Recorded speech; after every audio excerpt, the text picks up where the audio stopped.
வணக்கம் dear students. So welcome back to Xylem. Myself Anish. I'm your chemistry faculty. இன்னைக்கு நம்ம thermodynamicsல வந்து zip free energy ரிலேட்டடா வரக்கூடிய ஒரு கொஸ்டினை தான் நம்ம பார்க்க போறோம். ஸோ இப்போதான் நம்ம சேனலுக்கு தடவை வந்திருக்கீங்கன்னா மறக்காம சேனலை சப்ஸ்கிரைப் பண்ணிக்கிட்டு நம்ம செஷன் உங்க ஃப்ரெண்ட்ஸ் கூட ஷேர் பண்ணுங்க. So let's start. இந்த செஷனுக்கான நோட்ஸ் உங்களுக்கு வேணும்னு நினைக்கிறீங்கன்னா மறக்காம நம்ம இந்த கியூஆரை ஸ்கேன் பண்ணி ஆக்சஸ் பண்ணிக்கோங்க. ஸோ நம்ம ஜைலத்தோடைய கிராஷ் கோர்ஸாக இருக்கக்கூடிய ஜைலம் பிரீமியர் லீக்கான அட்மிஷன் ஆன்கோயிங். ஸோ நீங்கள் நீட் 2026 கிளியர் பண்ணணும்னு நினைக்கிறீங்கன்னா கண்டிப்பாக இந்த பேட்ச் உங்களுக்கு ஹெல்ப்ஃபுல்லாக இருக்கும். ஸோ இஃப் யூஆர் இன்ட்ரெஸ்டட் கீழே டிஸ்கிரிப்ஷனில் இருக்கக்கூடிய நம்பருக்கு கால் பண்ணுங்க, எங்கள் டீம் உங்களுக்கு ஹெல்ப் பண்ணுவாங்க. So let's begin. Now question நல்லா பார்த்துக்கோங்க. The Gibbs free energy is positive when a change in enthalpy and change in entropy are positive. சரி, இந்த ரெண்டுமே பாசிட்டிவா இருக்கு. இப்போ இது எப்போ ஜிப்ஸ் ஃப்ரீ எனர்ஜி ரெண்டுமே பாசிட்டிவா இருக்கும்போது ஜிப்ஸ் ஃப்ரீ எனர்ஜி எப்போ பாசிட்டிவா இருக்கும்? என்தால்பியும் என்ட்ரோபியும் பாசிட்டிவ்னா ஜிப்ஸ் ஃப்ரீ எனர்ஜி எப்போ பாசிட்டிவா இருக்கும்ங்கிறது கேள்வி. ஸோ இந்த இடத்துல நீங்க ஃபர்ஸ்ட் என்ன பண்ணலாம்? Delta G is equal to delta H minus T delta S. இந்த ரிலேஷன்ஷிப்பை நீங்க போட்டுக்கலாம். என்தால்பிக்கும் entropy and Gibbs free energy இந்த மூணுத்துக்கும் இடையில கூட ரிலேஷன்ஷிப் இதுதான். சரி, இப்போ கேள்வி என்ன கேட்டிருக்காங்க?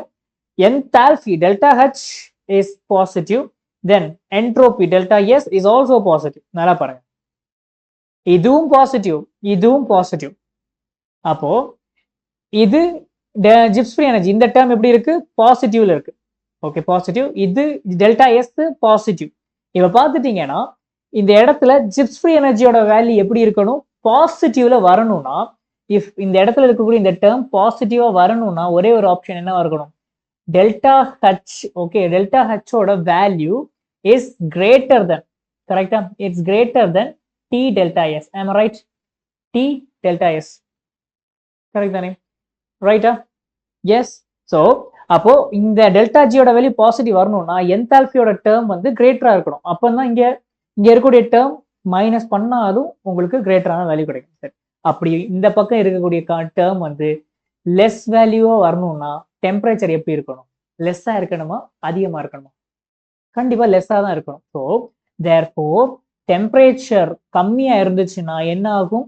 உங்களுக்கு டெல்டா ஹெச் ஃபேவர் ஆகும். ஓகே, டெல்டா ஹெச் என்ன சொல்லுதோ அதுதான் நடக்கும். டெல்டா ஹெச் என்ன சொல்லுது? பாசிட்டிவ் சொல்லுது.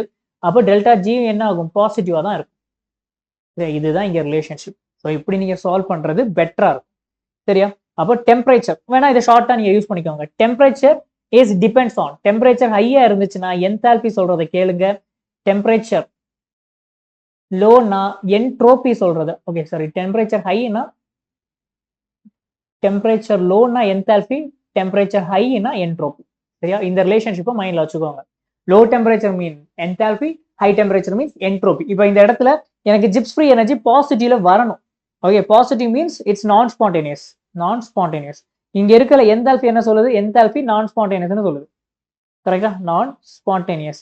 என்ட்ரோபி என்ன சொல்லுது? அது ஸ்பான்டேனியஸ்னு சொல்லுது. ஓகே, ஸோ எப்போ ஜிப்ஸ் ஃப்ரீ எனர்ஜி நான் ஸ்பான்டேனியஸ் சொல்லும்? லோ டெம்பரேச்சர்ல தான் என்தால்பி ஃபேவர் ஆகும். ஓகே, என்தால்பி தான் ப்ரிடாமினன்ட். ஸோ ஹை டெம்பரேச்சர்ல இருந்துச்சுன்னா என்ன ஆகும்? என்ட்ரோபி என்ன சொல்லுதோ அதான் இங்க ஜிப்ஸ் ஃப்ரீ எனர்ஜி கேட்கும். அப்போ பார்த்தாச்சுன்னா இங்க இருக்கிற ஆன்சர் என்ன வரும்? Low temperature is right answer. Hope இந்த செஷன் உங்களுக்கு புரிஞ்சிருக்கும்னு நினைக்கிறேன். So that's it for today. See you on next class and don't forget to subscribe our channel. Bye.